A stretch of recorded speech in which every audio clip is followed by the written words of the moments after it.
Welcome back to Think Design Work Smart. I'm Alex Bolbak and I'm coming at you from the Mosaic Work Studios. And today I have two surprises. One of them is that we'll continue discussing about Dan North and his views on SOLID. But the other one is that Adi is back. Welcome back, Adi. Hello, thank you.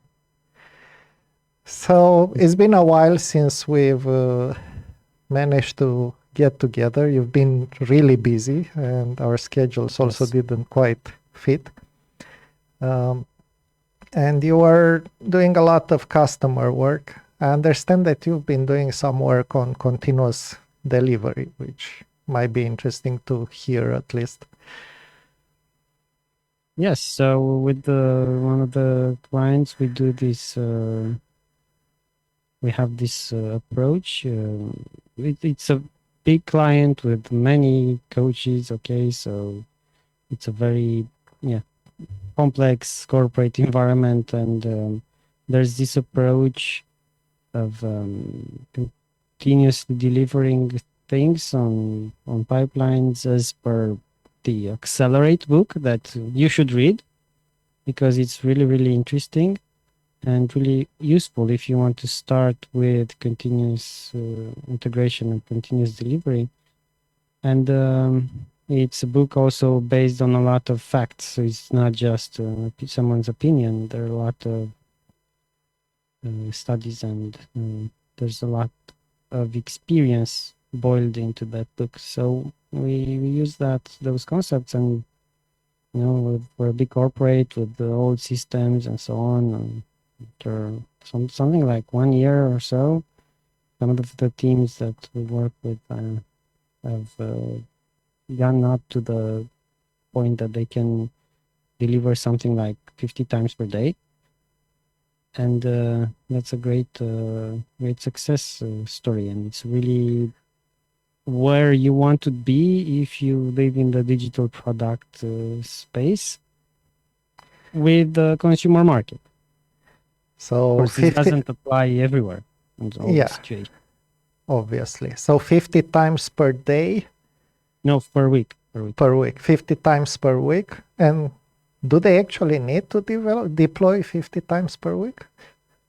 Yeah, because what happens is that they have really small increments. So we worked a lot to do user story splitting, and we're using specification by example, BDD types of specs with the consumer-driven contract testing. So basically, every contract, or we consider a behavior every contract, where that you need to integrate with something, because you have with this client there are many integrations. So that's what you're basically doing most of the time, integrating with other systems, getting data and pushing data, and also getting data from users. And that's the reason why there are so many deployments, because you have a very small granularity of features. Mm-hmm. Well, that makes sense. Well, I really wanted to have this session with you because remember when we were discussing about Cupid and then North's views on SOLID? And at that time, we were a little bit confused because they were not very clear. And at least the criticism of SOLID was not very clear.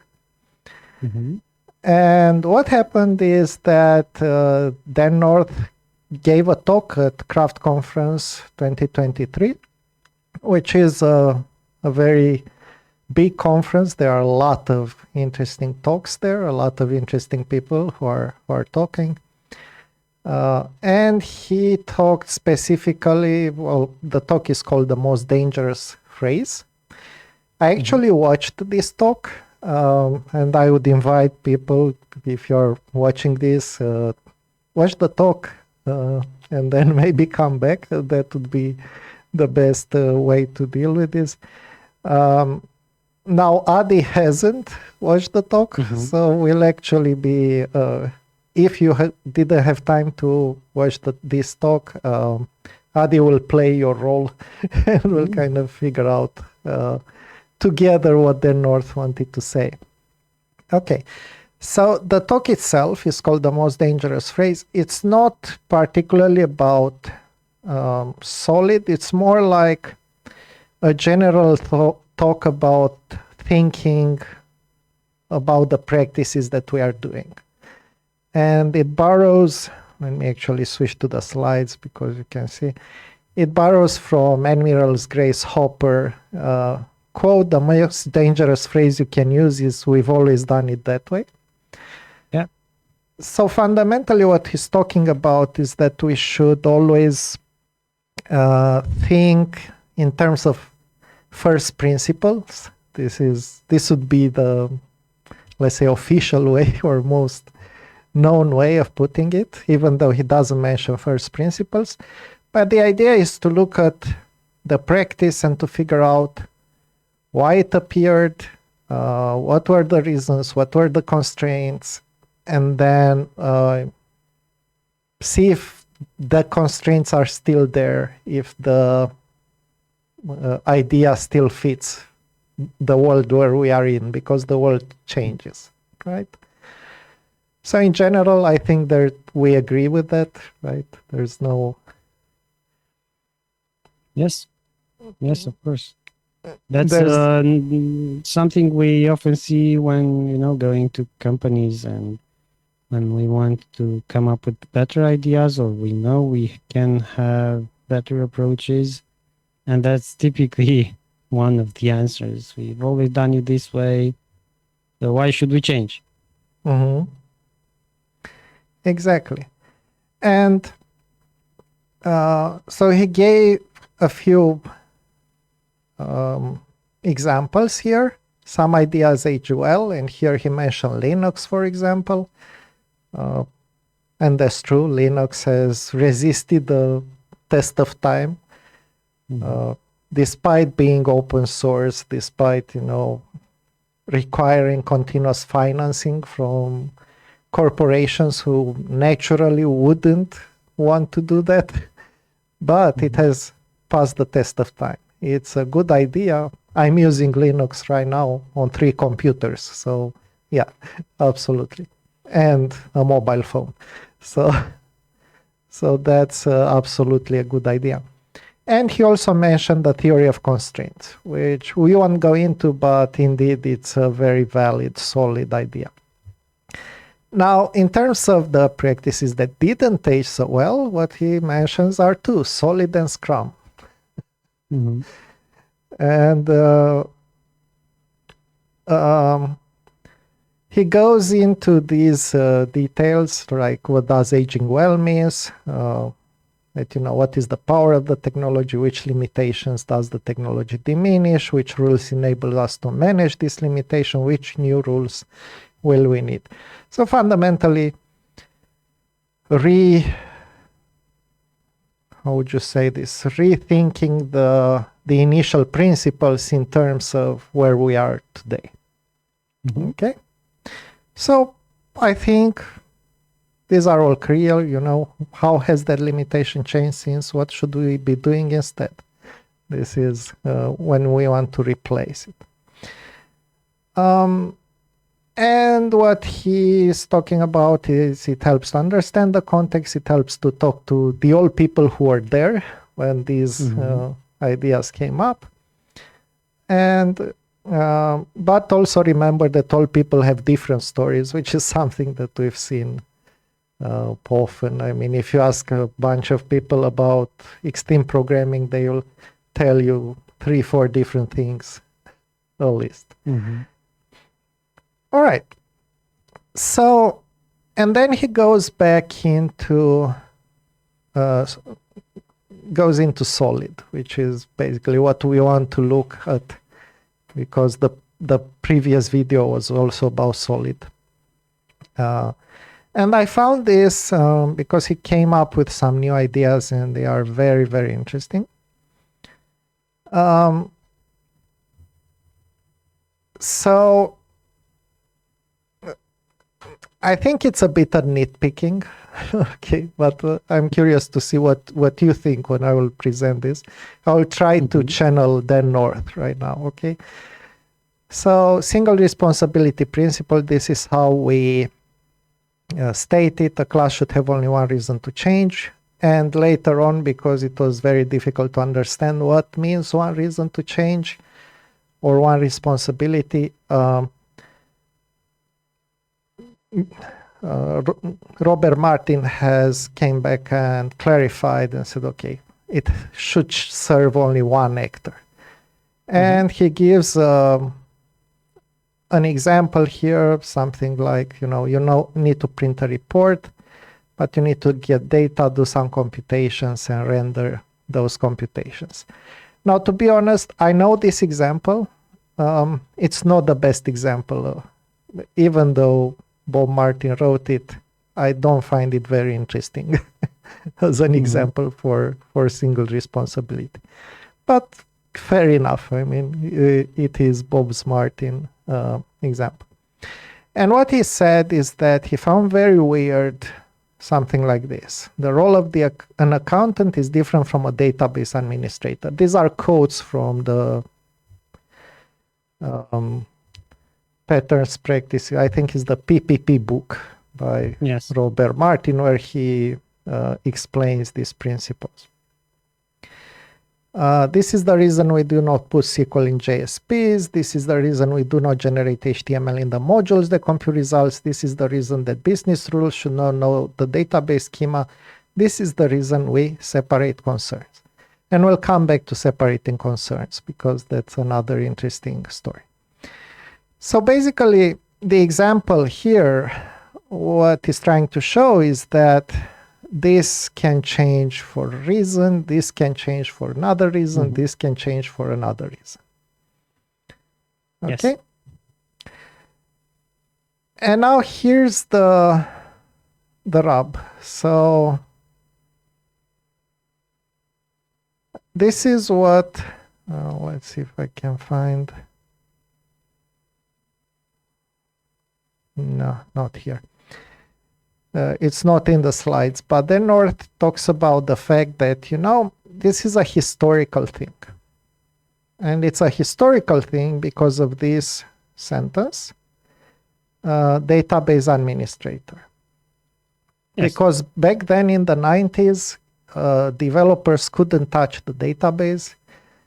You needed to go to a database administrator to write anything, to change anything about the database. And because of this, so for historical reasons, the database was considered separate or a separate reason to change than, the accountant or another role from the organization. And that this is no longer a valid concern because now developers can actually write SQL statements, they do migrations, so they improve the database incrementally, and they can do all kinds of stuff without going to a database administrator. So because of this, you don't have the lengthy process of approving a change in a database, a process which apparently could take for a few weeks. And because of this, it doesn't make sense to follow this principle anymore. Okay. Kind of far-fetched. Maybe I've exaggerated a bit. He doesn't say that we shouldn't follow this principle anymore. It's more like that it didn't age well. Let's say. Okay. Well, there still exist database administrators, okay? We do still have this as a role in corporate environments, in many tech environments, we still have it. So that's really far-fetched. I don't think that we necessarily need to have this role always. Sometimes we will because of security reasons. Okay, so the organization might not want to give access to its data to people they don't trust. So what do? You limit, of course, the number that join that organization, and you that join the small organization who has access to data, and of course you filter them, you give special, I don't know, clearance and so on. So that happens today.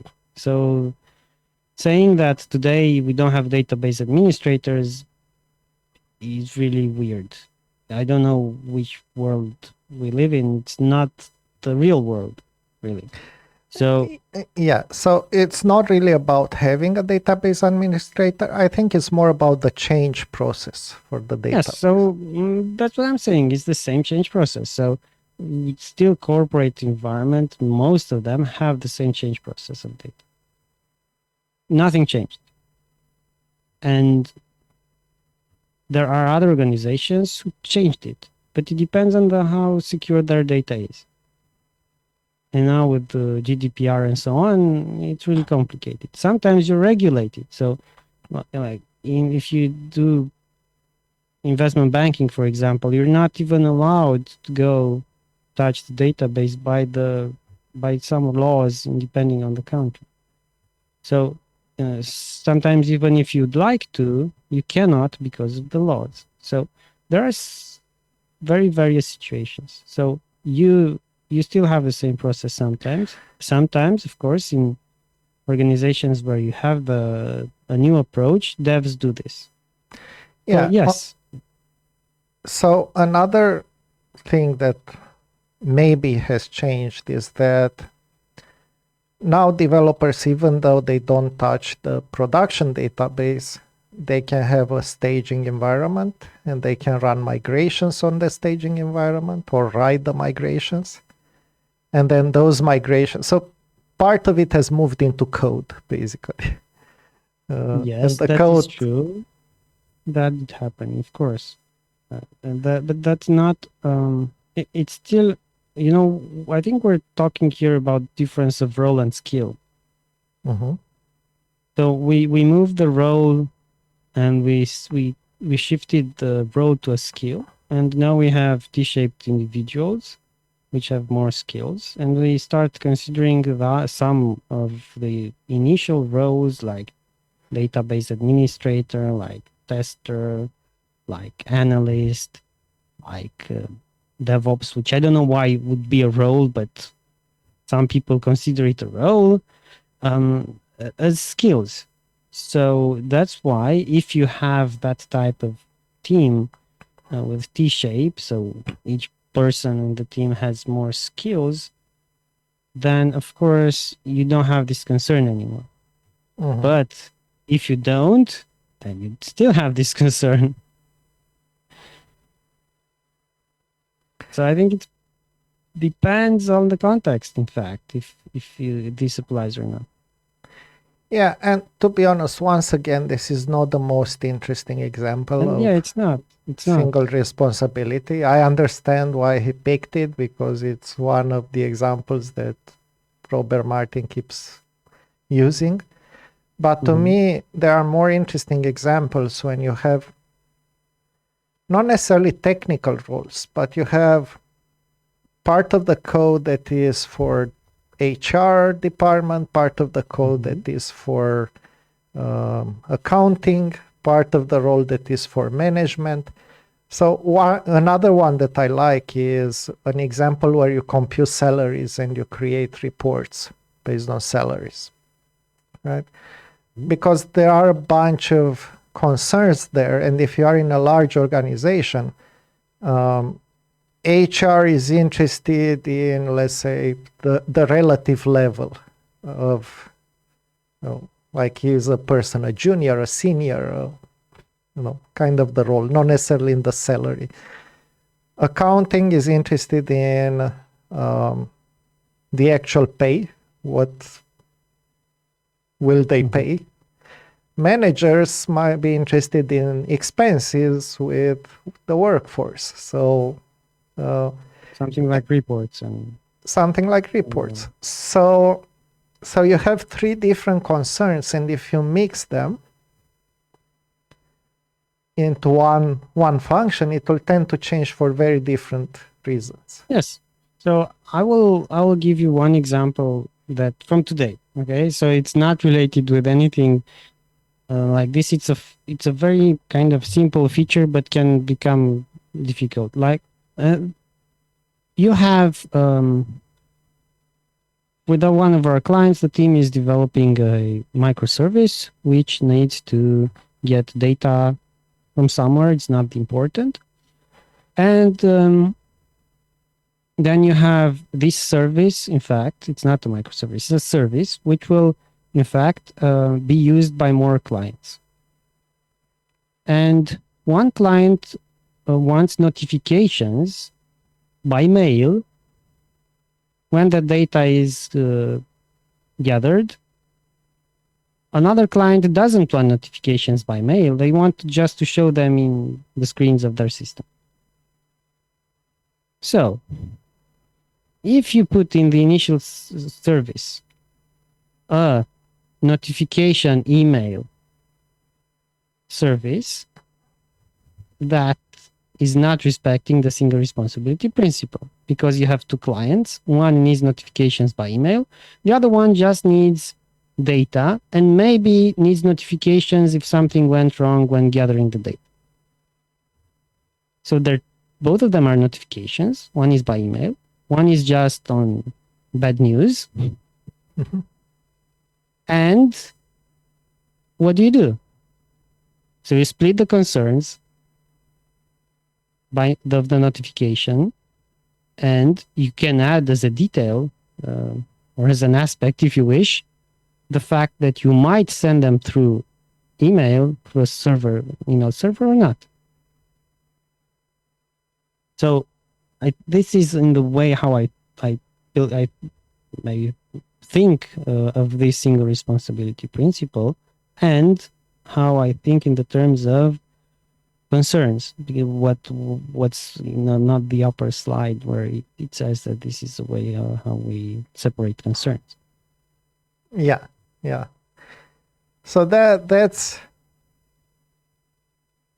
a really good example, because and it sounds like it would also relate to a past video that I recorded about dependency injection, which, by the way, some people are talking now against dependency injection, that it's an anti-pattern and you shouldn't use it and so on. And I'm like, injection maybe not, inversion surely yes. Yeah, but it's one thing, and that's what I explained in that video, is that it's one thing to use a big framework that injects everything. Yes. It's a completely different thing to use the design pattern, dependency injection. And that's, that is dependency injector, maybe, not injector, which is the tool that is doing the injection. Yeah. So don't do that. All right. Now, so what do we think about this? My feeling is that, okay, things have changed indeed. Mm-hmm. More developers are writing SQL statements, or in a form or another, doing migrations, writing queries, writing commands. It's not a separate job. It's part of development. Hopefully you also write tests for that, so you need a database to write integration tests, and so on. But at the same time, what hasn't changed, and what is true for software design, is that different roles, different departments in an organization will pull you towards different directions. Right?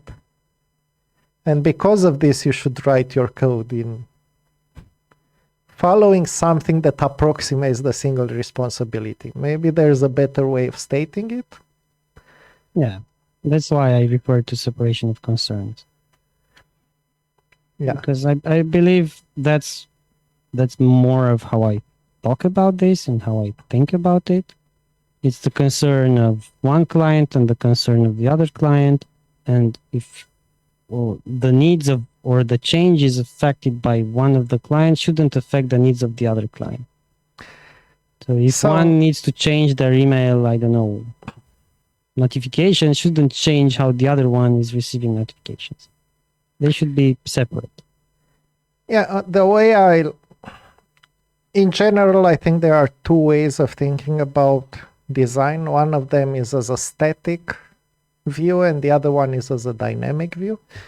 So, as a static view, you would say, okay, these sound like they are different concerns. It's not fully static, but it's closer to, let's say, a static view. A more dynamic view would be what is most likely to change and what would be the speed of change. Right. Yeah, So, for example, exactly. marketing will tend to change a bit faster than accounting. It's I think, historically, or not even historically, but traditionally, I see that architects think in this way, some of them, because they see the changing system, especially if they lived in that environment a lot to see the results of their solutions and their systems and so on. And that's why they also see the evolution and the change. Mhm. But if you haven't done that, if you didn't see it, or if you can't imagine how it will change, it's really difficult. And that's why I don't think this is very often the case of seeing this dynamic change. And on the other hand, going back a little bit to technical concerns or technical actor, because database administrator could be an example, but it's more like, the database schema, the database engine that you are using. Mm-hmm. Maybe you switch the database engine. I know that many people are now, because I see this conversation again and again, when is the last time that you actually switched from a database to another? Yeah, I don't know. It might happen. It might happen, particularly with the abundance of NoSQL databases optimized for various reasons. So so there are many reasons now to switch to databases. One is cost. As you know, in enterprise world, we used to have Oracle and maybe Microsoft SQL Server all everywhere, and other specialized database engines for reporting and so on. But now you have other tools that started being better and better and have just maybe 5% of the cost of Oracle. And also, if you do if you move from a monolith, which happens still, you move to smaller modules or smaller services that you want to have, and each one of them, you want them to have their own database. You don't have the reason of using this huge Oracle database for millions and billions of entries, because you'll switch into smaller databases, and an open source engine would handle that. So instead of having, 200 million entries in one database, you still have 200 million, but you split them into 50 databases. And the cost is a fraction. So if you look at operational cost, you don't pay 2 million per year at Oracle, which is just an understatement. You maybe just pay 200,000 per year. Yeah. So this is a very good reason why people are switching databases now. So now it happens. I don't think years before it did, but now it's happening because of cost reasons. Yeah. Okay, so that is one part of the discussion on SRP. And then I think he went, this is where he came here. Yeah, separation of concerns, because we talked about this. So he has a very interesting theory about separation of concerns. He found an article by Dijkstra on the role of scientific thought. And I think I actually pulled it, but I haven't, I didn't pick it here. But basically, it's very interesting because it's probably the first time the separation of concerns is used in relation with computing. Mm-hmm. But it's used in a completely different way than we think. It's used in the way, so basically Dijkstra is talking about iterative development and focusing on one thing at a time. Surprisingly. So separating concerns in that context means, I would just give you an example, is not exactly what he means, but in today's terms, I think he would agree with this. First of all, make things work without thinking of performance. Then go back, optimize. Then go back, look at security. Then go back, look at, other different. Mm. And so the concerns for Dijkstra are these different aspects, which would today I would call them architectural concerns, Mm-hmm. right? Yeah. Because these are things that affect. Or another way I would put it is I keep using with with people participating at trainings this idea of having different lenses for software development. Like first you have a lens for making things work, then you have a performance lens, a security lens, a design lens, which looks on a longer scale, and so on. And you have, I don't know, 7 such lenses, one of them being a usability lens. Mm-hmm. Can it be used by other things? And because of this, what he's saying is behavior is a concern, code structure is a separate concern. So basically it goes into a screaming architecture. It says, so separating concerns actually means one of the things that results from it is screaming architecture rather than the way you organize in Rails with controllers and stuff. Of course. So now I found this very interesting and I'm fascinated by these historical things. And from time to time, I also go back and talk about where certain terms came up and so on. But how do you feel about this? I don't think it's there's nothing negating what I said before. It's the same thing. So my the concerns I was talking were more functional, about functionalities, business functionalities. But that's how you, as you said, with lenses, you need to put other lenses as well on that, these types of features. But yeah, I think it makes sense. And I think maybe initially Robert Martin didn't either explain it well enough or he didn't understand it well enough. That's my thought now. Because I agree that in the book initially it's very unclear what the single responsibility principle means, and many people I talked to believe the same. So maybe this is one of the reasons of this criticism of how it was presented there initially.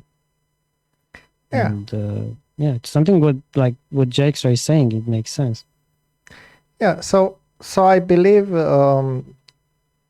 that it's good to know where terms come from and what is the context, but there's a dynamics with terms, right? Language evolves, and reality is when we use separation of concerns. Okay, so in 1974, this is what separation of concerns meant. Yeah.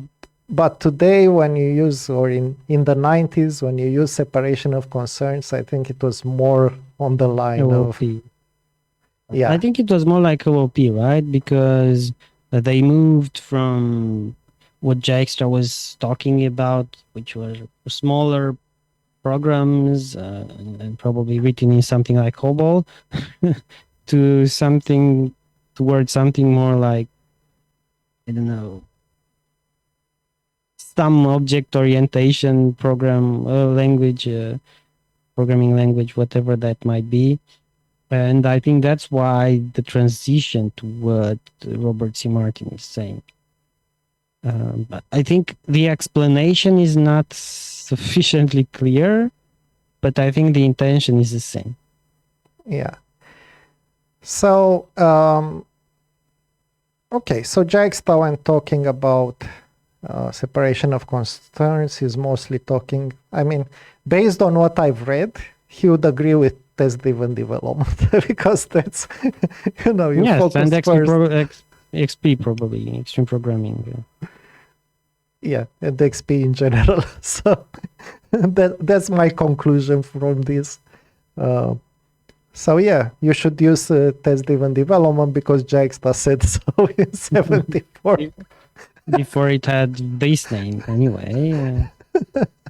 But also the whole thing about incrementally developing something, you know, that made sense. And I think the whole waterfall movement was really something that sent back all these good approaches of trying to develop incrementally iterative and constantly delivering software, so constantly delivering value. So I think all of these are good ideas and then can be very well put into place in most situations. Okay. Right. So I like that I love actually that he's mentioning HDMX, which has become my favorite thing in the past years. It's brilliant. I'm developing an internal tool in HDMX and with Shoelace, which is a web components library. And fundamentally, you don't have to write any JavaScript and you get the same interactivity as React or anything else. And you don't have to install NPM, which is a plus. Absolutely. So, yeah, but he's mentioning this in the sense that if you would be looking from single responsibility to HDMX, you say that it doesn't follow single responsibility. And I don't think that's correct because the responsibility here is, I mean, okay, HTML is static or was initially static, but then it moved into dynamic. But we didn't integrate the dynamic behavior into HTML. And this is basically what HDMX is doing. Mm-hmm. It's adding these custom properties and say, okay, and it doesn't matter what you have here. It could be a div. So on any element. So on trigger click, send a post request to this URL and swap the outer HTML with the result in here in the parent div. So this is what HDMX is, but in my mind, I don't see any violation of single responsibility with this. Because, you know, HTML's responsibility is presentation. Mm-hmm. Yeah. I don't know. Okay. Maybe they need, again, I think these things are very complicated. And when you say something or when you explain something like this, you need a lot of details on why you think like that. During a talk, it's not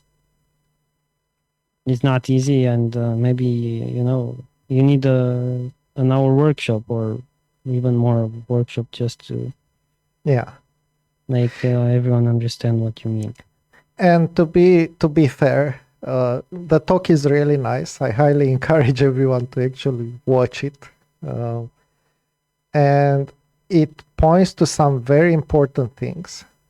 The principles are extremely good. Like, don't, you know, look back and try to think why we are doing these things. Why are they done in this way? Can we change them? That is absolutely correct. we are just trying to figure out if we agree with everything he says about Solid.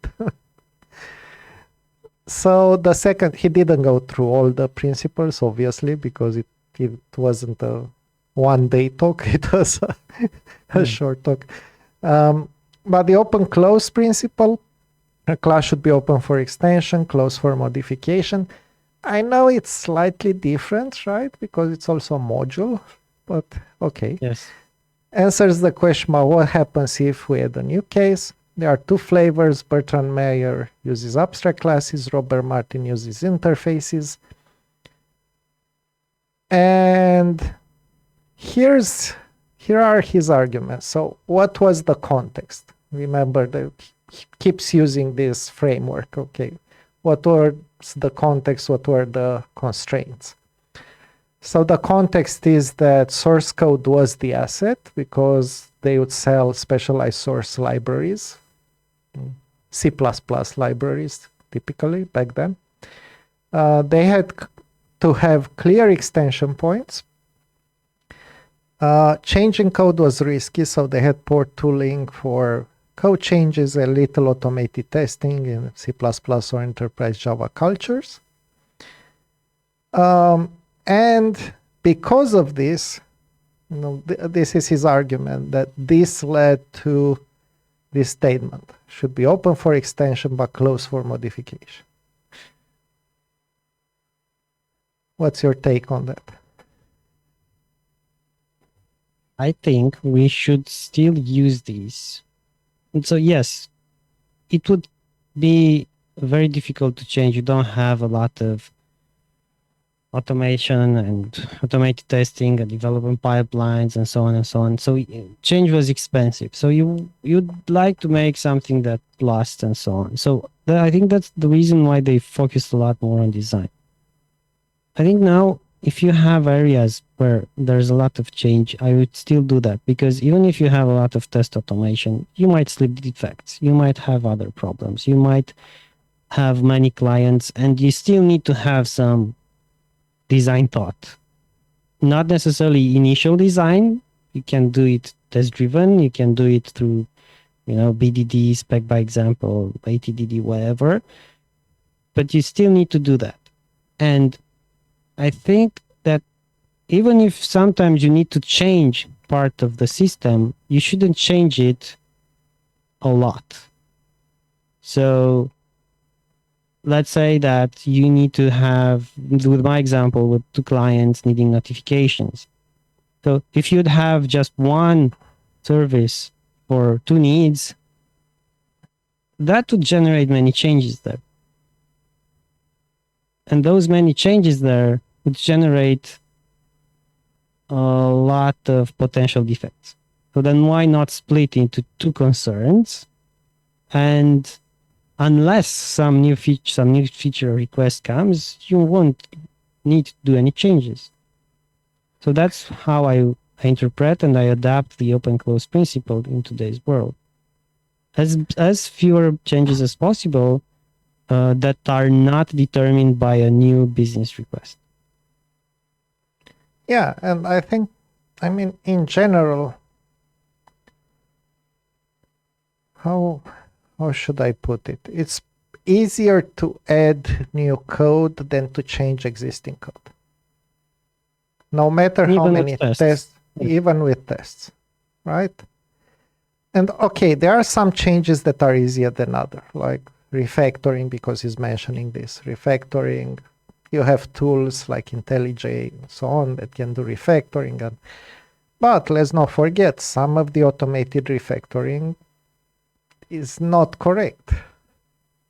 Sometimes these tools don't work as they should, particularly in cases where you are using weird things like C++. No, reflection. Oh yeah, of course. That's one clear example. If you're using reflection, try to rename things. I dare you.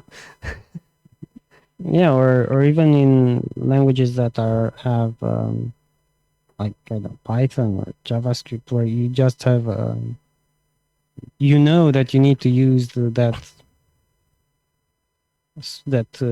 text somewhere, but the IDE won't change it everywhere. It just changes the code. But if you maybe have an annotation or have it somewhere, it won't change it. So there are many of these situations in where it's more difficult to refactor with dynamic languages. Yeah. But even with static languages, so these will still fail And with occasionally. static languages is difficult, yeah. Occasionally, even with Java. Okay. Yes. If you have enough complexity in your code, you know, another big problem with refactoring with Java is when you have things that are split between multiple modules. Another challenge. So, okay, you have this. And then I love how he's saying little automated testing in the C++ or enterprise Java culture, like it used to be in the past. This is today, you know. It's not in the past. We still don't have enough tests. Or enough meaningful tests.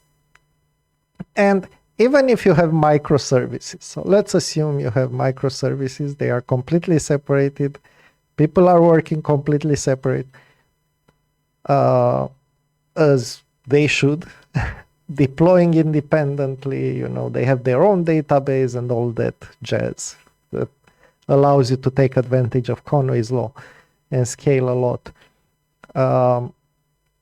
Even in those situations, do you want to change 100 microservices for something? Or do you just want to add another microservice to do the same thing? Yeah, it's risky. It takes more time. It's, you know, even if you look at time to market and, you know, so of course you want to do as little change as possible, the minimum work possible. It's very normal, I would say, human. Yeah. Okay, so now what he's saying is, you know, changing code becomes easy and deterministic. Caveat, if you have enough tests.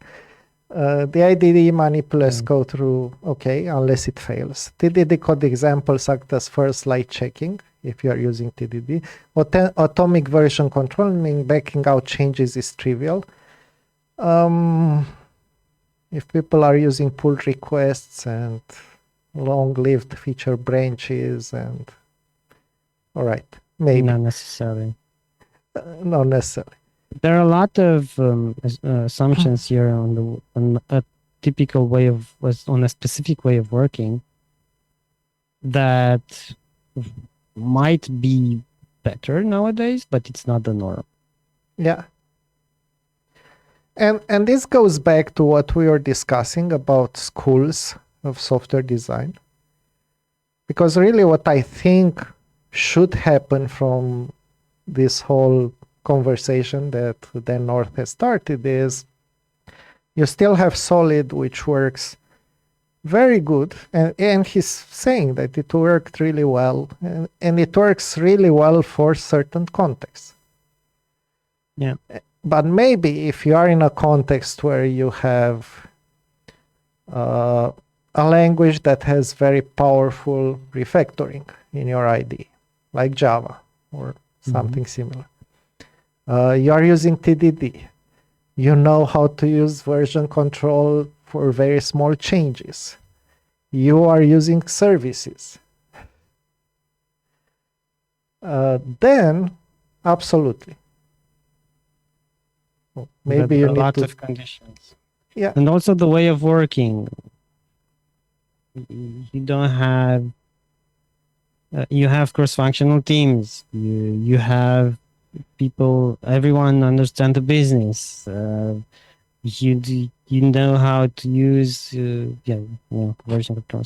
But there are a lot of things, underlying principles in these three lines here, and I think this isn't really.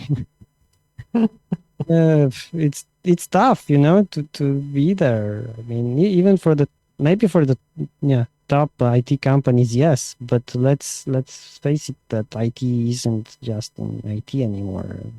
Software is everywhere. Yeah. And I like you integrate to the SAS through its API. Well, also internally, maybe you're doing APIs, but then there's another question about how you are designing the APIs. So you have an additional layer of things that you need to touch upon in order to have a complete set of principles for those. Okay, so that's all that he talked about. He also talks about Scrum, but we won't go into that because it's not that interesting. A second chat on Scrum, because that's interesting. I see the decay of Scrum now in many people's view, but I also hear about it like a very new shiny thing from others, so it's really interesting. Yeah, so basically it goes into the history of Scrum that is started in the early 1990s with a constraint. I think this was the product manager, Martin DeVos, that Jeff Sutherland was working for. And she basically said, okay, you need to deliver something in 12 weeks, and we need to talk at 6 weeks to see what has been done. And she basically came and put this constraint because she got fed up with waiting for features. That's a very good approach. And then it says, novel practice emerged, the 6-week sprint. Initially, it was 6 weeks. Multi-year Gantt chart becomes sprint plan. Multi-month feature becomes backlog items. Monthly steering becomes daily Scrum. Comprehensive business requirements document becomes backlog. Time-consuming handoffs become the development team. And it worked really well, but then what he's saying has gone wrong is certification and all the billion-dollar certification industry, basically. But in the 30 years since, we have continuous delivery, procurement and provision. If you are using the cloud, you don't need to have procurement, although I'm not sure. Is it still a problem with asking for permissions from a specific team and waiting for 2 weeks until you get those? Because in some organizations we've experienced that. So yeah, it can happen depending again on the way of working, on how the organization is designed. So yes, it can happen. And basically what he's saying is that Scrum moved the game from years to months or weeks, but now we are moving towards minutes. I don't know if Scrum made this change necessarily. It definitely gave a push on this way of working, but really honestly, I would say that DevOps gave the final push. Yeah. So what would Scrum be without DevOps, without pipelines, without automated deployments and automated testing, and without the whole virtualization and running tests on ephemeral environments and so on. So if you ask people from, let's say, top management of an organization, I think they would understand a lot better what DevOps is than what Scrum is. I think it's more tangible, right? Yeah. Things come faster to me. And I don't think so I think DevOps comes from the same mindset, right? And it's just a continuation, a natural continuation. So just Scrum without all the practices of thorough design, good architecture, without the XP practices, without the DevOps ideas, without all the automation and all the infrastructure and all the developments of all this virtualization and so on. Not much, really. Yeah, let's not forget containers, which were the... Yes, of course. I still believe that most of the IT industry is moving in circles, more or less, in a spiral. but from time to time you get real innovation, and containers were a real innovation. Yeah. I put that on under the virtualization umbrella in a way, because that's kind of what they are. Yeah, but somehow they transcend that, because you get to ignore completely the operating system, basically. Or saying we are deploying on this thing that goes, through the phases, and it ends up in production. And it's really, really cool idea. Right. So what he's saying is that he's proposing an alternative to planning cadences, quarterly OKR, and in the moment, which sounds very lean. Organize teams around anticipated demand. So instead of having fixed, stable, cross-functional teams, kind of bring in people and move people around, which is, I have my thoughts on that. Some people not even in teams, where even today some people are not in teams. Yes. That's not a big... deployment is a technical decision, release is a commercial one. I think this should be obvious by now, but I know in some organization it's not, but yeah, totally agree. Daily steering is about what is left, not what is done, which is something you can do today in daily Scrum, and it would be just much better. So from my clients, I have one team working like this, where they have fluid, demand, dynamic, and they have not quarterly teaming, sometimes monthly teaming, sometimes quarterly. So even the quarterly is changing depending on the topics. It's the same. Some people are not in teams, are between teams, and they work around anticipated demand because of skill set. Yeah. And it makes sense for them like that. They have quarterly OKRs. Deployment is a technical decision, and release is a commercial one. Okay, so we work like that with one of these teams. With the other team, it's more a fixed team. Why? Because they have a more T-shaped skill set. So they don't need to shift. Mm-hmm. They can cover all the... They are basically cross-functional. They are they're cross-functional, but in a wide way. So they can cover whatever comes to them for business requests. Yeah, that's cool. So it depends on what people you have, what context you have. I don't think either way is bad. It just depends on your environment. My feelings particularly about fluid teams is that this is a trade-off, okay? Doing reteaming requires some organizational involvement of a way or another, some managers, some typically in organizations. I mean, it would be nice if teams could come up and say, okay, so what do we need for next 3 months? We need... let's self-organize, yes. Okay, let's find the people who we need, bring those in, and so on. In reality, it's not that easy. Yes. And one of the challenges with this is that it tends to go back to resource management mindset in organizations, which is not the greatest idea. And the second problem that I have with this is you need to take into account the team dynamics. Mm-hmm. Teams don't become proficient overnight.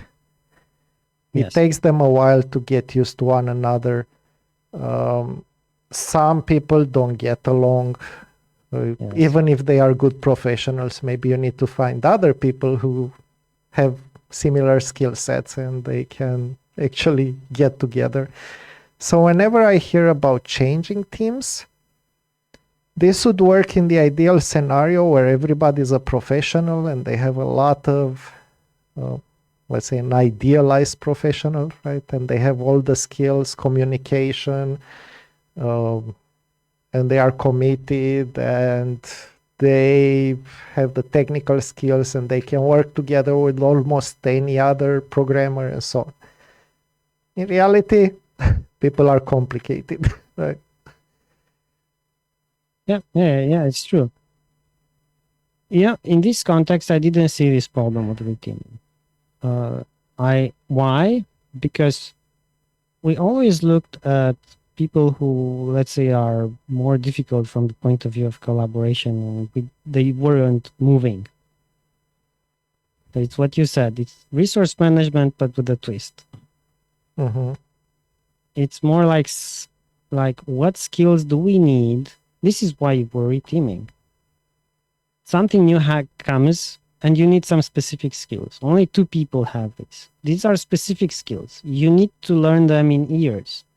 You cannot have someone new popping up and in 3 weeks or 3 months learn them. They're specific, difficult skills to have. So that's why you need to reteam, because it's very difficult to have those people, and you need to go around to create teams around their skill set. And then going beyond business skills, you can have people who get along with that person from the other areas. Right. I mean, and try to make the most possible of it, as don't put people who don't get along together. yeah, and then that makes sense. Which might create some frustrations that they are moving from one team to another. That didn't seem a lot of friction, because the main reason we do this is because we want to deliver business, and there's not a lot of other option because of those very deep business knowledge of the domain. Yeah. So people understand the reason. Yeah. If you do reteaming just because of reteaming, I think it would create huge frustrations. Yeah. And I think this is it's absolutely important. But the way you could solve this another way, but by having, these are the, let's say, consultants in a specific domain. They are very specialized. And this is something that we've done in past organizations. Like, there were people who were a limited resource, I don't like this term, but let's say they have a skill set that is required, but not full-time.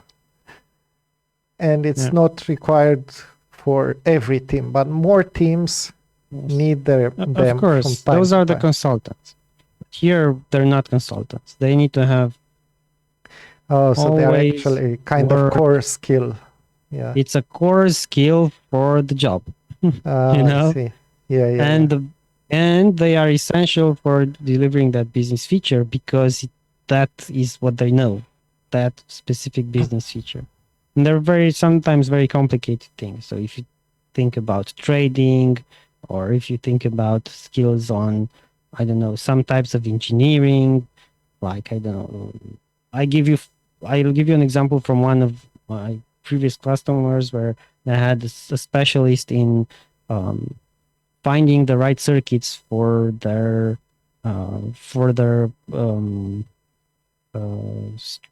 electronical structures. So he was kind of an engineer who knew circuits, and which circuits go well with another, and their cost, and what they need to. And basically, he would need to choose suppliers from where to buy millions of stuff like that to build their boards. This is something very difficult. I asked him, how much time does someone take to learn what you know? And he told me, like, 5 years. Yeah, I can. You come up with a new board. He needed to work together with the software architect, and together with the supplier, very closely, because what software can run on that, it's very important, depending on the CPU type, memory type, the memory characteristics and so on. So it's very important to you when you have skill set like that. You cannot hire too many because they're really expensive, and you cannot do anything else but create the team around them. Yeah, absolutely. It's also a matter of interest. Even if you would like to train somebody on this, how many people are interested in two domains? Because it was basically circuits and the intersection with other things. Yes. It's some kind of, let's say, engineering on. I don't even know how to name it. I think the name was something like architect. Yeah, he was like an architect on something. Infrastructure, something like. Okay, so his conclusion, the North's conclusion, you must think for yourselves, and this is a picture from Monty Python's Life of Brian, which is very, and it's a quote. And it's quite funny because this guy goes out and don't follow other people. You must think for yourselves, and everybody says we must think for ourselves. It's one of the big. Of the fun moments in comedy. Look past the dogma, whatever dogma it is. Assess your own tools and practices. Which should you change and towards what? Talk to some old people to understand why these things are like that. And remember that, you don't just do things because you've always done it that way. Yeah, I fully agree with this. Okay, so with this being said, some conclusions. What do you think in the end? I think it's a matter of interpretation and how you want to interpret these things. They might work, they might not work. So being very, let's say not judgment, very inquisitive about what you do. It's really important. Always question your tools, your techniques, your way of working, and change what's not working. Okay, so this is what I'm saying is against of we've always done it that way, and it applies to everything, to any of these concepts and principles. And let's not forget about the leaky abstraction fact that all of these are abstractions. We're thinking abstractions, and all of them are leaky. So of course, if you really want to find one example of these principles where it doesn't apply, you will. It's just, that's not really important. Important is if it works in your context, in your system, in your environment, in that moment. Because your environment changes as well, so maybe it won't work, or it won't make sense in 3 years or 5 years. So we need to look on how things work for us at the moment, and also always question, retrospect, and improve. Yeah. I remember I watched one of a Romanian expert in education, and he was talking about lifelong education for adults. Mircea Miclea, he was education minister in Romania for a short time.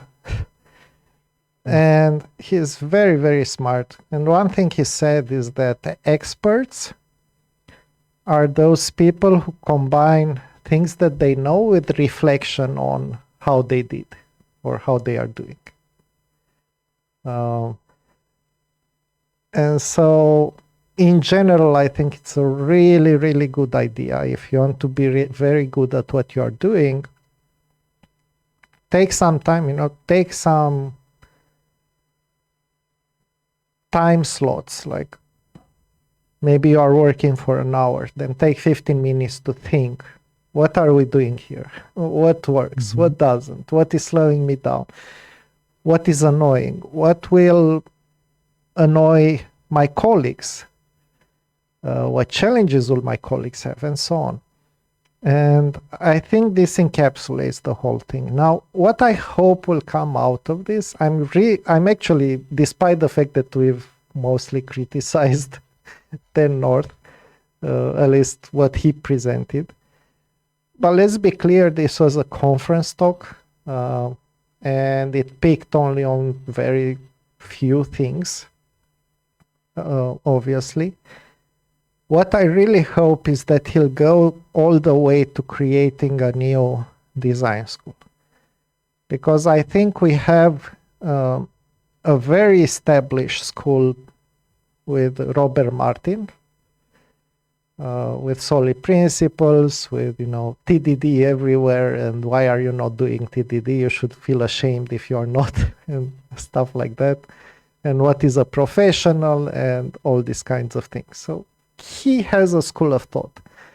We need an alternative school of thought, because it's never good to have only one.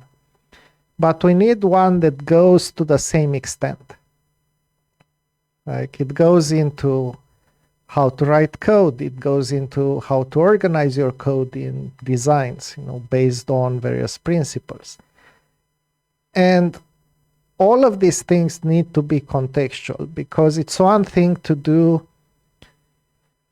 engineering software in C++ on a code base that has 100,000 lines of code and is 15 years old.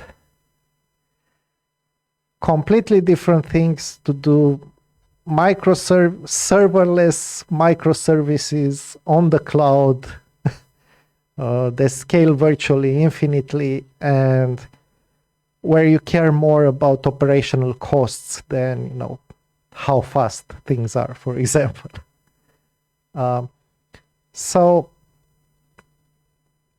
we keep talking, and I think this is one of the challenges in this industry, that we keep talking about the principles like they are general, but not taking into account all the different contexts and how they change. It's a completely different thing to write embedded firmware for IoT devices, or guiding systems for self-driving cars. These are all very different problems, and some of the elements intersect, some of the elements are fixed. Like, it's still code, it still compiles, you still need to change it, you still need to understand it, other people need to understand it. Presumably also in 5 years, they will need to understand and change it. But the constraints that you are faced with are very, very different. And these constraints matter a lot for what you're doing. Right? And I think this is where we need to be more specific, because SOLID works in specific contexts. What Dan North is proposing works in other contexts. We need to be more clear about what we are trying to achieve here.